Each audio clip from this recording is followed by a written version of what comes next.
በ10 ቢሊዮኖች የሚቆጠር ሀብት ያለው ቻንግ ከድሃ መንደር በመጣች አንድ ምስኪን ልጅ ፍቅር በመውደቁ በሁለት ቀን ውስጥ ሰርጋቸው ለማድረግ ወሰነ። እንዲያውም ረዳቱን በማዘዝ የጋብቻ ቀለበት አስመጥቶ በሽሎንግ ጣት ላይ ያጠለቀላት። ነገር ግን ከቤት ወጥተው ሊሄዱ ሲሉ በድንገት ከሽሎንግ አባትና ሁለተኛው ወንድሟ ጋር ተገናኙ። እነሱም ሽሎንግን በኃይል ቀምተው ለመውሰድ ሲሞክሩ ቻንግ ከፊቷ በመቆምም ይጋርዳታል። ሁለተኛው ወንድሟ ቻንግን ሊያስተምረውና ሊመታው ቢሞክርም ከቻንግ ጋር ግን በፍጹም ሊስተካከል አልቻለም። አባትየውን በቁጣ ማነህ የቤተሰባችን ጉዳይ ውስጥም ለመግባት ምን አይነት መብት አለ? እኔኮ የሽሎንግ አባት ነኝ ሲልም ጠየቀው። ቻንግ ግን አንተ አባት ለመባል በፍጹም አትበቃም ሲልም መለሰለት። በሱ እይታ ይህ ሰው እንደ ሰው እንኳን ለመቆጠር የማይመጥን ነበር። በመቀጠልም ቻንግ ስሙን ለአባትየው በመናገር እሱና ሽሎንግ ከሁለት ቀን በኋላ እንደሚጋቡ ማረጋገጠለት።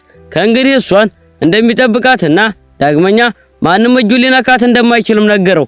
የሽሎንግ አባት ቻንግ የሽሎንግን እጅ ሲወጣ በፍርሃትና በመደናገጥ አፉ ተዘግቶ ከመመልከት ውጪ ምንም ነገር ማድረግ አልቻለም። በዛው ምሽት የሽሎንግ አባት ከቻንግና ዘንድ ለመገናኘት የሚጠይቅ ስልክ ደረሰው። ያኔ ነው ቻንግ የእሷ ልጅ መሆኑን የተረዳው። ከብዙ ዓመታት በፊትም በሽሎንግ እናትና በቻንግ አባት መካከል ተፈጥሮ የነበረው መጥፎ ታሪክ በልቡ ውስጥ ትልቅ የሆነ ቂምን ጥሎበት ነበር። የቻንግ እናትም ሽሎንግን ይዘህ ጥፋ፣ ከእንግዲህ በአይናችን እንዳትታይ ስትልም ትነግረዋለች። በዚህ መሃል ግን ቻንግና ሽሎንግን ማለቂያ የሌላቸውን ወሬዎች እየወሩ እጅግ ጣፋጭ ጊዜያቸውን አብረው እያሳለፉ ነበር። ሽሎንግ እንቅልፍ ሲወስዳት ቻንግ ተሸክሞ ወደ ክፍሉ ወሰዳት። ነገር ግን ከጎኗ ለመለየት ልቡ ስላልፈቀደለት እስከ ማለዳ ድረስ ተኝታ እያለ በደስታ ሲመለከታት አደረ። ሽሎንግ ስትነቃም በሱ ፍቅርና እንክብካቤ በድጋሚ ልቧ ተነካ። ቻንግ አይኖቿን እንድትጨፍንም ከጠየቃት በኋላ ያዘጋጀውን የኳስ አልማዝ ቀለበት አውጥቶ በጣቷ ላይ ያጠለቀላት። ሽሎንግ ልክ በህልም ዓለም ውስጥ የምትኖር ይመስል በደስታ ተከባ ነበር። ነገር ግን ይህ ደስታዋ በቅርቡ ምን ያህል ዋጋ እንደሚያስከፍላትም በፍጹም አልጠረጠረችም ነበር። ጠዋት ቁርስ እየበሉ እያሉ የቻንግ እናትም በድንገት ትመጣለች። ቻንግ እናቱ የመጣችው በድጋሚ ሰርጋቸውን ለማደናቀፍ መስሎት ነበር። ነገር ግን እሷ የመጣችው ይቅርታ ለመጠየቅ ነበር። ሐሳቤን ቀይሬያለሁ፣ የድሮውን ትውልድ ቂምና በቀል አሁን ወደ አዲሱ ትውልድ ማምጣት አለብኝ ስትልም ገለጸችለት። በመቀጠልም ቻንግን ሽሎንግን አስደሳች አስደናቂ ነገር ለማድረግ የሚያምር የሙሽራ ልብስ አብረን እንምረጥላት ስትልም ጠየቀችው። ቻንግ እናቱን ሙሉ በሙሉ አመናት። በመሆኑም ሽሎንግ ቤት እንድትቆይ ነግሯት እሱና እናቱ ለሰርግ ዝግጅት ሽመታ ይወጣሉ። ከቤት እንደወጡ ግን የቻንግ እናት ወዲያውኑ ለሽሎንግ አባት ደውላ በፍጥነት መጥቶ ሽሎንግን ይዟት እንዲጠፋ ነገረችው። እነሱ እንደወጡም ሴሊና ወደ ሽሎንግ ክፍል ገባች። ለሽሎንግ በውሸት ቻንግ ደውሎ የሙሽራ ልብስ አብረሽው እንድትመጪ ይፈልግሻል ስትልም ነገረቻት። ሽሎንግም ምንም ሳትጠራጠር በደስታ ተከትላት ወደ ውጭ ወጣች። ነገር ግን ከግቢ በር እንደወጣች አባቷና ሁለተኛው ወንድሟ በመኪና ደርሰው አየቻቸው። ምንም አይነት ቃል ሳይናገሩም ሽሎንግን በኃይል ጎትተው ወደ መኪናው አስገቧት። ለመጀመሪያ ጊዜም ታይቶ በፍቅር የወደቀባትን ያችን ምስኪን ልጅ ተጎኑ እንዳጠፋበት ሌሊቱን ሙሉ ሲጠብቃት አድሮ የነበረው ቻንግ ለሙሽራ ልብስ ሽመታ በወጣበት በዛች አጭር ቅጽበት ሽሎንግን ጠፋችበት። የቻንግ ወንድሙ ሚስት ሴላ ሽሎንግ ሰርጉን ትታ በራሷ ፍቃድ እንደሄደችም ነገረችው። ቻንግ ይህንን ለማመን ባይፈልግም የገዛ ታላቅ ወንድሙም ሽሎንግ በራሷ ፍቃድ መኪና ውስጥ ገብታ ስትሄድ ማየቱን መሰከረ። እውነታው ግን ሽሎንግ ለመታገል አቅዳ ነበር። ቢሆንም አባቷ ግን ካልተባበርሽኝ ሁለተኛው ወንድምሽ ቻንግን ጉዳት እንዲደርስበት ያደርጋል ብሎ በሚስጥር ስለዛተባት ነበር በራሷ ፍቃድ መኪና ውስጥ የገባችው። ቻንግ ሽሎንግ በእውነት እንደተወችው በማሰብም ልቡ ተሰብሮ ወደ ክፍሉ ተመለሰ። ታላቅ ወንድሙ ግን ሴላ ለምን ነገሩን አጣማ እንደነገረችው አልገባውም። ምክንያቱም ሽሎንግ መኪና ውስጥ ገብታ ስትሄድ ያያት ቢሆንም ሰርጉን እንደሰረዘች ግን የተናገረችው ነገር አልነበረም። ሴላ ግን እኔ እውነታውን ነው የተናገርኩት፣ ሁሉም ያደረኩት ለቤተሰብ መልካም ሲባል ነው በማለትም ተከራከረች። ሽሎንግ ግን ከቤት በማስወጣቷ እጅግ ተደስታ ስለነበር ድንገት ሳታስበው የቻንግ እናት የሽሎንግን አባት ደውላ እንደጠራችው ካፏ ሙልቶ ተናገረች። ይህንን የሰማው ቻንግም ወዲያውኑ ወደ እናቱ ክፍል ወረደ።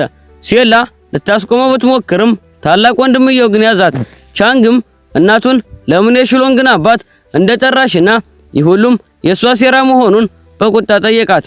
ውሸቱ የተገለጠባት እናትም ስልክ መደወሏን ብታምንም የደወልኩት ስለ ሰርጉ ለመነጋገር ብቻ ነው፣ እንዲወስዳ ግን አልነገርኩትም ስትልም ገለጸች። ቻንግ በንዴትም ወደ ክፍሉ ተመልሶ መከላከያና መሳሪያውን ወገቡ ላይ አድርጎ ሽሎንግን ራሱ ፈልጎ እውነቱን ለማወቅ ወጣ። እናቱ ልታስቆመው ብትሞክርም ፈጽሞ አልቻለችም። በላይኛው ፎቅ ላይ ሴላ ከፍተኛ ፍርሃት ውስጥ ነበረች። ሽሎንግን ለማስወጣት ያንን ያህል ደክማ አሁንም ዳግመኛ ከቻንግ ጋር እንዲገናኙ መፍቀድ አልፈለገችም። ታላቅ ወንድሙ ግን እንድትረጋጋና በቻንግ ትዳር ውስጥም ጣልቃ መግባቷ እንድታቆም ነገራት። ሴላ አሁንም ለቤተሰቡ ስትል እንደሆነ ብትከራከርም ወንድምየው ግን ይህንን የምታደርጊበትን እውነተኛ ምክንያት አውቃለሁ፣ የምትወጁ ሰው ቻንግ ስለሆነ ብቻ ነው ሲልም ያጋልጣታል። ከተጋቡበት ቀን ጀምሮ በልቧ ውስጥ ያለው ሚስጥር ያውቅ እንደነበርና ወንድሙ ስለሆነ ብቻ እስካሁን ዝም ማለቱንም ነገራት። ሚስጥሩ የተገለጠባት ሴላም በንዴት እየጮኸች አንተ ወንድ አይደለህም፣ ልጅ እንኳን ልትሰጠኝ ያልቻልክበት ፍሬ ቢስ ነህ ስትልም ሰደበችው። እሱ ግን ልጅ መውለድ ያልቻለችው እኔ ሳልሆን አንቺ ነሽ ሲልም እውነቱን ነገራት። ልክ በዛው ሰዓት ሴላም በጣም ትደነግጣለች። መልእክት ደርሶት በፍጥነት ከቤት ወጣ። እሷን በጥርጣሬ ተከተለችው። ቻንግ ወደ ሽሎንግ ቤት ቢሄድም ፈጽሞ አላገኛትም። የሽሎንግ ታላቅ ወንድምም ዳሻን ሽሎንግን ወደዛ ባላራንጣው ሽማግሌ ቤት እንደተወሰደች ነገረው። ቻንግ ብቻውን ሄዶ እንደሚያመጣትም ሲወስን ዳሻን ቦታው ላይ አደገኛ መሆኑን ማስጠነቀቀው። በመሆኑም ቻንግ የራሱን ታላቅ ወንድም ስልክ ቁጥር ለዳሻን ሰጥቶት የት እንደሚሄድም እንዲያሳውቀው ነገረውና ወደ ሽማግሌው ቤት አመራ። ሽሎንግ ቻንግን ስታየው በመጨረሻ የምታመልጥ መስሏት ነበር።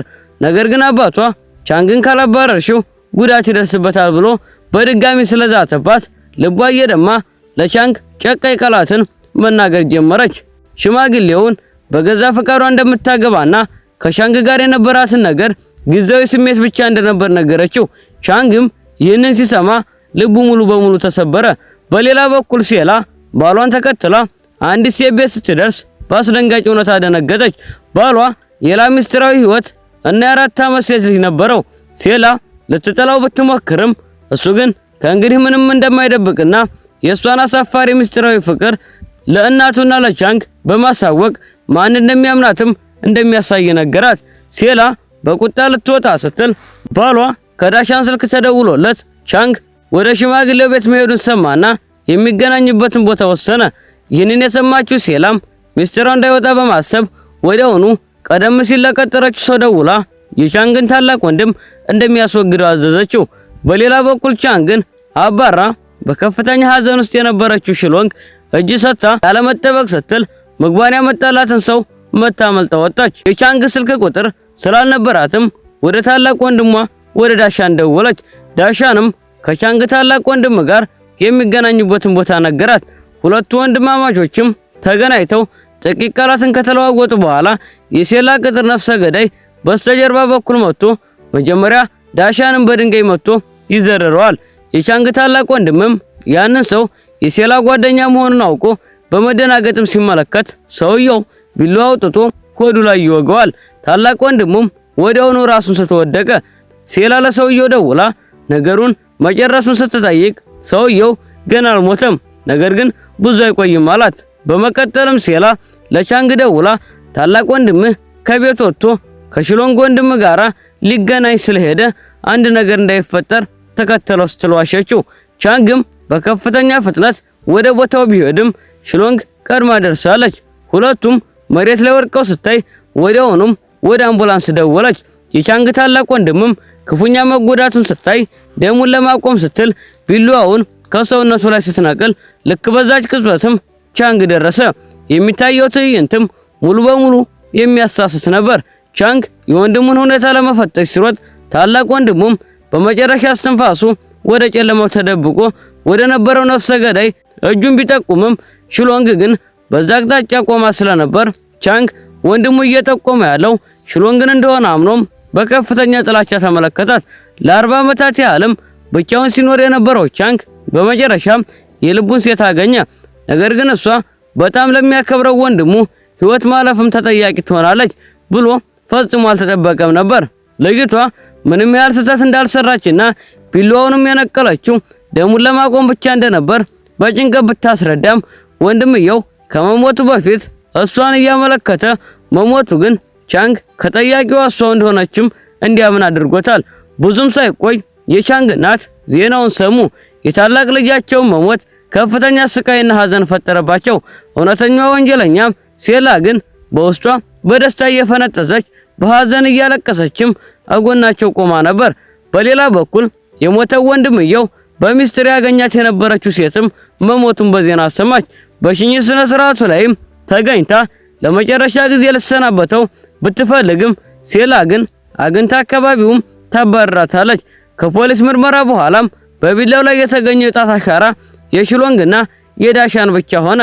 በልቡ ትንሽ ተስፋ አድርጎ የነበረው ቻንግ አሁን ግን የሽሎንግ እጅ እንዳለበት ከመቀበል ውጪ ሌላ አማራጭ አልነበረውም።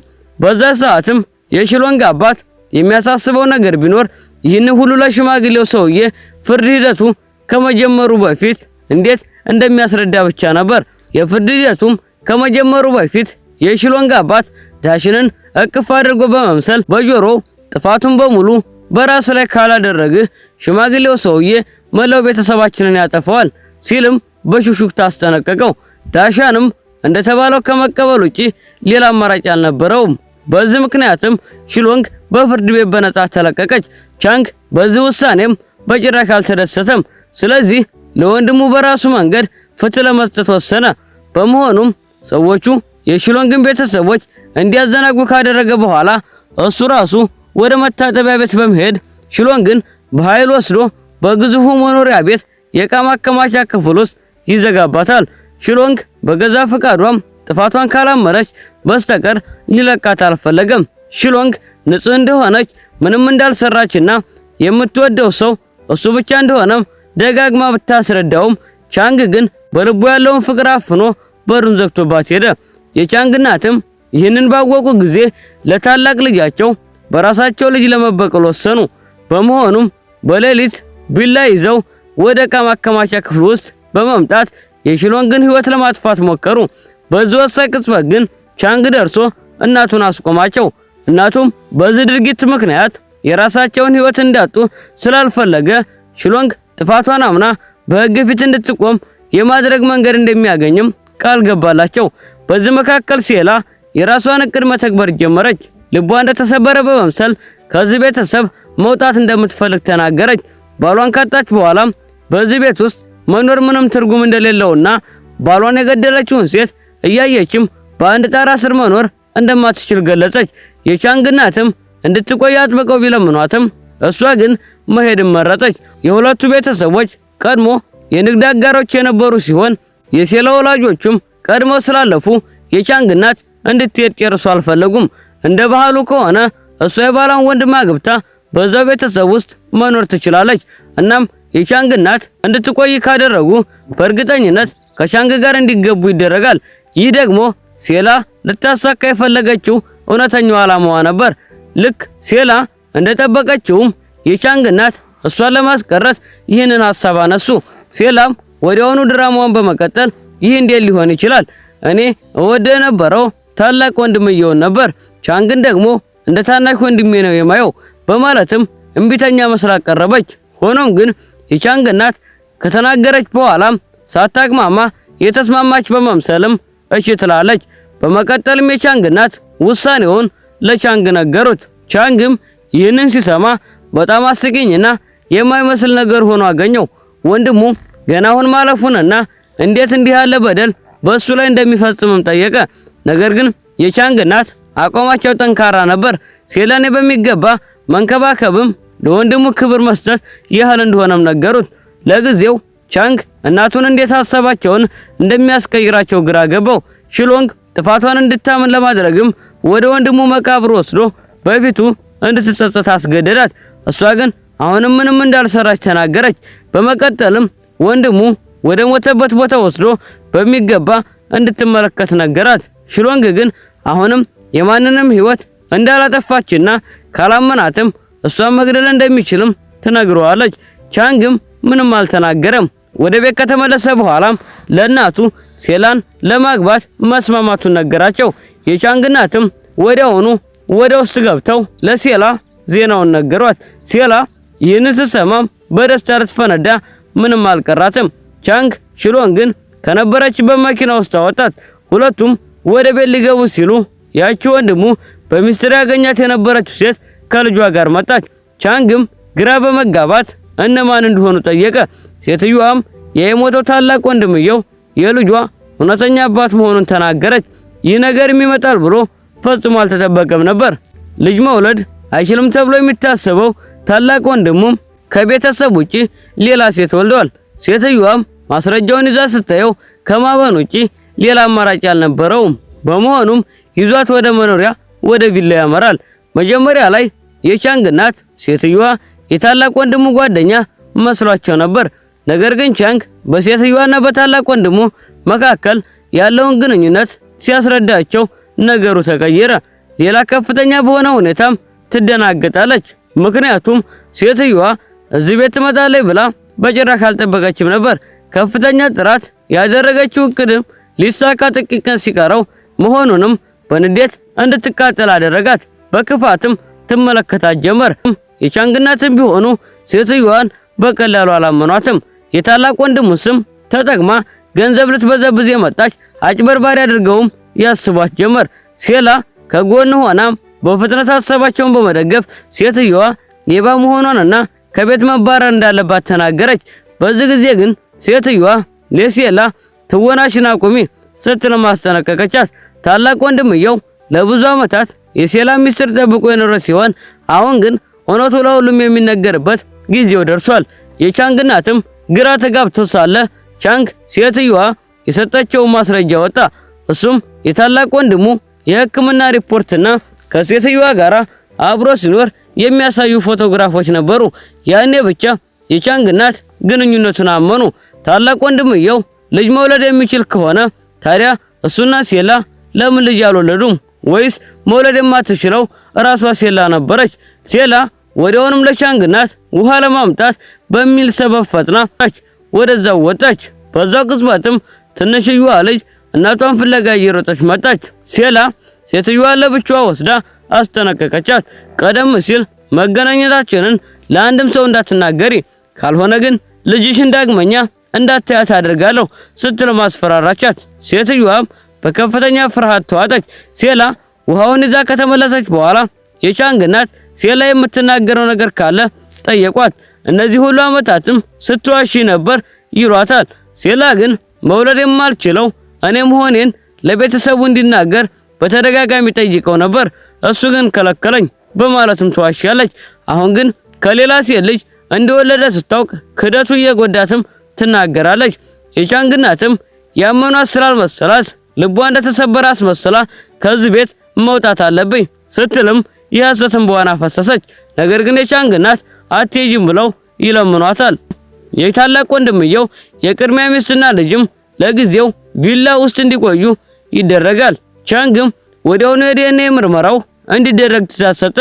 ውጤቱም ሕፃኗ እውነትም የወንድሙ ልጅ መሆኗን ያረጋግጣል። በሌላ በኩል ሽሎንግ አሁንም በቃ ግምጃ ቤት ውስጥ ታስራ ነበር። ነገር ግን ምግብም ሆነ ውሃ መቅመስ አቁማለች። ቻንግ ይህንን ሲሰማ በፍጥነት ወደ እሷ ሮጦ በመሄድም በዚህ መልኩ ህይወትሽን ልታጠፊ ነው፣ ለታላቅ ወንድሜ የፈጸምሽውን በደል ገና አልከፈልሽም ሲልም ይነግራታል። ሽሎንግ ግን አሁንም በማንም ላይ ጉዳት እንዳላደረሰች በመግለጽ የቻንግን እጅ ይዛ ፍቅሯን ገለጸችለት። እውነቱ ሲወጣም ንጽህናዋ እንደሚረጋገጥ ነገረችው። ሴላ ይህንን ትዕይንት ተመልክታ ነበር። በመሆኑም ሽሎንግ ዳግም በቻንግ ልብ ውስጥ እንዳትገባም በአስቸኳይ ከሱ መራቅ እንዳለባት ወሰነች። በኩለ ሌሊት ላይም ማንም በሌለበት የዕቃ ግምጃ ቤቱን በቀስታ ከፈተችው።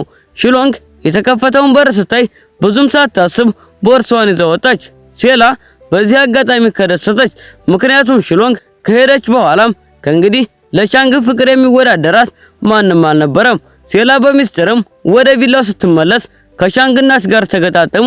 የቻንግ እናት አሁንም እሷን ከቻንግ ጋራ የማጋባት ፍላጎት ነበራቸው። ነገር ግን ሴላ ልጅ መውለድ ስለማትችል አንድ መፍትሄ ያቀረቡላት። እሱም ለቻንግ ልጅ የምትወልድ ሌላ ሴት መፈለግና ህፃኑን ሴላና ቻንግ እንዲያሳድጉት ማድረግ ነበር። ሴላ ቻንግን ማግባት የምትችለው በዚህ ከተስማማች ብቻ ነበር። ችሎንግ ግን ከቪላው መራቅ ስላለበት ጉዳይ አሁንም እያመነታች ነበር። እዛው መቆየቷም ለቻንግ እንድትቀርብና አንድ ቀን እውነቱ ወጥቶ እንዲያምናትም እንደሚያደርግ ታስባለች። ነገር ግን ብዙ ልታስብበት አልቻለችም። አባቷና ሁለተኛ ወንድሟም ድንገት ደርሰው በጉልበት ጎትተው ወሰዷት። ቻንግም ጉዳዩን ሲሰማ ወዲያውኑ የቪዲዮ ካሜራ ተመለከተ። ችሎንግም በአባቷና በወንድሟ ተገዳ መወሰዷን ሲያይ ወዲያውኑም እሷን ፍለጋ ወደ እሷ ቤት ገሰገሰ። ነገር ግን ቤቱን ቢያስስም ችሎንግን ሊያገኛት አልቻለም። ቻንግ ከሄደ በኋላም አባቷ ችሎንግን አስረው ከቆለፉበት ቁም ሳጥን ውስጥ አውጥተዋታል። ምንም አይነት ያልተጠበቀ ነገር እንዳይፈጠር በማለዳው ለዚያ አዛውንትም ሊሰጧት ወሰኑ። በማግስቱ ጧትም ችሎንግን ከክፍል ጎትተው አወጧት። እሷም ባለ በሌላት ኃይሏ ብትታገልም ልታመልጥ አልቻለችም። እንዲያውም ነጠላ ጫማዋ እዛው ይረሳል። አባቷና ወንድሟም ምንም ሳይራሩላት በግድ መኪና ውስጥ አስገቧት። በዛው ቅጽበትም በቻንግ የተላኩት ሰዎች እሷ ቤት ደረሱ። አንደኛው ሰው ከመኪና ውስጥ የጩኸት ድምጽ ሰማ። ግቢ ውስጥም የወደቀውን የችሎንግ ነጠላ ጫማ ተመለከተ። ሊያረጋግጥ ሲል ግን ሁለተኛ ወንድሟ መኪናውን በፍጥነት አስነስተው አመለጡ። ሰዎቹም ችሎንግ መወሰዷን ተረድተው ወዲያውኑም ለቻንግ መረጃውን አስተላለፉ። ቻንግ እንደሰማም በቀጥታ መኪናውን ወደ አዛውንቱ ቤት አበረረ። ችሎንግ ወደ አዛውንቱ ቤት ከተወሰደች በኋላ አዛውንቱ በጉጉት የሰርግ ልብስ አምጥቶ እንድትለብስ አስገደዳት። ፈቃደኛ ካልሆነችም በቻንግና በቤተሰቦቿ ላይ አደጋ እንደሚያደርስ ያስፈራራታል። በመሆኑም ችሎንግ አማራጭ አጣለች። ልብሱንም ትለብሳለች። ነገር ግን አዛውንቱ ችሎንግን በሰርግ ልብስ ካያት በኋላ ሰርጉ ከመደረጉ በፊት መጀመሪያ ከሷ ጋራ መሆኑን ፈለገ። ችሎንግም ደንግጣ አስቀድሞ ከቻንግ ጋራ እንደነበረች በመናገርም ከዚህ ይልቅ ህይወቷን ቢያጠፋው እንደሚሻላትም ትነግረዋለች። የችሎንግ አባትም የቁማር ዕዳውን ለመክፈል ሲል የገዛ ልጁን ለአንድ የ70 ዓመት አዛውንት ሸጣት። በሰርጋቸው ምሽትም እጅ ለመስጠት ፈቃደኛ ያልሆነችው ችሎንግም በሽጉጥ ሰደፍ አዛውንቱን ራሱን መታቸው። እሱም ወዲያውኑም ራሱን ስተወደቀ። ቻንግም ወደ አዛውንቱ ቤት ሲደርስ ያገኘው ወለል ላይ የወደቀውን አዛውንት ብቻ ነበር። ችሎንግ ግን በቦታው አልነበረችም። የህይወት እስትንፋሱንም ሲፈትሽ በህይወት መኖሩን ስላረጋገጠ የድንገተኛ አደጋ መኪና ጠራለት። ከዛም ችሎንግን ለመፈለግ መኪናውን እየነዳ ወጣ። በዛው ቅጽበትም ችሎንግ ሰው የገደለችና ወንጀለኛ የሆነች መስሏት በሰርግ ልብሷ እየሮጠች ነበር። በፍርሃት እያለቀሰችና እየተንቀጠቀጠችም በአንድ ግንብ አጠገብ ዝቅ ብላ ወደቀች። ቻንግ ሲያገኛት ያየው ይህንን ትዕይንት ነበር። በዛ ሰከንድም በልቡ የነበረውን ጥላቻ ሁሉም ረሳውና ችሎንግ መጎዳቷን ለማየትም በፍጥነት ከመኪናው ወረደ። ችሎንግም ራሷን ስታውቅ ወዲያውኑ ቻንግን አቅፋ አለቀሰች። ቻንግም መልሶ ሊያቅፋትና ሊያረጋጋ ቢፈልግም የገዛ ታላቅ ወንድሙን ሞት ሲያስታውስ ግን ራሱን ተከላከለ። ችሎንግም በደረሰባት ከፍተኛ መደናገጥ በቻንግ ቅፍ ውስጥ ራሷን ስተወደቀች። ቻንግ ወደ ቪላ ይዟት ተመለሰ። በዚህ ጊዜ ግን አቅም ማጠራቀሚያ ክፍል ውስጥ አልቆለፈባትም። ለሷ ከመጨነቅ ራሱን መክታት ባይችልም እያንዳንዷን የወንድሙ ሞት ባሰበ ቁጥር ግን ስሜቱን ይቆጣጠር ነበር። ችሎንግ ከእንቅልፏ ስትነቃ አሁንም ከፍተኛ መደናገጥ ውስጥ ነበረች። ነፍሰ ገዳይ የሆነች መስሏትም ራሷን ለፖሊስ አሳልፋ ለመስጠት ፈለገች። ቻንግ ግን አዛውንቱ እንዳልሞተ ነገራት። ችሎንግ ለአዛውንቱ ሊደፍራት ስለሞከረም ራሷን ለመከላከል እርምጃ መውሰዷን ልታስረዳው ብትሞክርም ቻንግ ግን የሷን የፈጠራ ታሪክ ለመስማት ፍላጎት እንደሌለው ነገራት። ቀድሞውኑም ወንድሜን የገደልሽው ሰው ስለሆነሽ ሌላ አዛውንት ብታቆሲ ምንም አይገርመኝም አላት። ራሷን የምትከላከልበትንም ምንም መንገድ አልነበራትም። በመቀጠልም ቻንግ ንጹህ ልብስ አምጥቶ እንድትቀይርና ባለችበት ክፍል ሳትወጣ እንድትቆይ አዘዛት። ሴላ ችሎንግን በለቀቀችበት በዛው ዕለት የሟቿ ታላቅ ወንድም ሚስት ሴላ ከአንድ ሰው ጋራ በስልክ ስታወራ ሰማቻት። የስልኩ ወሬም ችሎንግን ከመንገዳችን ካላስወገድናት እቅዳችን ሁሉ ይበላሻል የሚል ነበር። ይህንን የሰማችው ሴትም በጥልቅ ተጠራጠረች። ምክንያቱም ችሎንግ ወንድሙን ገድላለች የሚለውን ወሬ ፈጽሞ አታምንም ነበር። የወንድሙንና የሴላን የዛን ዕለት ጠብ ሲያስታውስም ከጀርባ ያለው እውነተኛዋናው ተንኮለኛ በመሆኑም ቻንግን ችሎንግን እንድታገኛት እንዲፈቅድላት ጠየቀችው። ቻንግም ምክንያቱን ሲጠይቃት የሟቹ ወንድም ምርጫ ፍርድ ላይ ሙሉ በሙሉ እምነት ስላለኝ ችሎንግን ንጹህ መሆኗን አምናለሁ። በህይወት እያለ ችሎንግን በእኔ ፊት ከአንድ ሁለት ጊዜ ማሞግሷታል። በስነ ምግባሯ መተማመናለሁ ትለዋለች። ይህንን ሲሰማም ቻንግ ግን እንዳይገናኙ ከለከላት። ስለዚህ ሴትዮዋም በሚስጥር የችሎንግን ክፍል ፈልጋ አገኘችውና ግፉ የተፈጸመብሽ መሆኑን አውቃለሁ ትላታለች። ልክ በዛው ሰዓትም ሴላ በበሩ አጠገብ ስታልፍ ውይይታቸውን ሰማች። የሴትዮዋ ንግግርም ክፉኛ አስደነገጣት። ችሎንግ ሴትዮዋ ልታምናት ትችላለች ብላ ስላልጠበቀችም ታዲያ እውነተኛው ገዳይ ማን ነው ስትልም በጉጉት ጠየቀቻት። ሴትዮዋ ግን ምንም አይነት ማስረጃ በእጇ ላይ ስላልነበረ አሁን ልትነግራት እንደማትችል ገለጸችላት። ችሎንግ ግን ለፖሊስ አሳውቃ ጉዳዩ እንዲመረመር እንዲደረግ ወተወተቻት። ይህንን የሰማችው ሴላም ከፍተኛ ንዴት ውስጥ በመግባት ወደ መኝታ ክፍል በመግባትም ችሎንግ እዚያ ተመልሳ በመምጣቷ በከፍተኛ ድምፅ ዘለፈቻት። በመቀጠልም ያችን ሴትዮ ከክፍሉ አባረረቻት። የሴላ ጩኸትም የቻንግ እናትን ቀሰቀሳቸው። የቻንግ እናትም ችሎንግን ወደ ቪላው መመለሷን ሲያዩ በቁጣና ነፍሰ ገዳይ እያሉ ሊያባርሯት ፈለጉ። ነገር ግን ቻንግ በቦታው ተገኝቶ እናቱን አስቆማቸው። እሷን እየመጣሁት እኔ ነኝ፣ የራሴ እቅድ ስላለኝ እባክሽ በጉዳዩ ውስጥ አትግቢ አላቸው። ሴላ ወደ ክፍሏ እንደተመለሰችም ወዲያውኑ የታላቅ ወንድሙን ገዳይ አነጋገረች። ይህ ሰው በእውነቱ የቻንግ አባት ከሌላ የወለዱት ልጅ ሲሆን በ18 ዓመቱ በቻንግ እናት ከቪላው ተባሩ ይወጣ ነበር። ታላቅ ወንድሙም በሞተ ጊዜ በቀብር ስነ ስርዓቱ ላይ ተገኝቶ የነበረ ሲሆን የቻንግ እናት ባይወዱትም ቻንግና ታላቅ ወንድሙ ግን በሱ ላይ ምንም አይነት ጥላቻ አልነበራቸውም። ከሴላ ጋራም በመተባበር ታላቅ ወንድሙን የገደለበት ዋናው ምክንያቱም የቤተሰቡን ሀብትና ንብረት በሙሉ ለመንጠቅ ነበረ። ሴላ የወንድሙ ሚስት በእሷ ላይ መጠራጠር እንደጀመረች ስለተረዳችም በዛ ሰው ይህንን ችግር ባስቸኳይ አስወግደው ስትልም ትነግረዋለች። ሁለቱ ከተወያዩ በኋላም ወዲያውኑ ወደ እርምጃቸው ይገባሉ። ቪዲዮ ከተመቻችሁ ላይክ እና ሰብስክራይብ በማድረግ ኮሜንት ላይ ፓርት 3 እያላችሁ ጻፉ። ይመቻችሁ።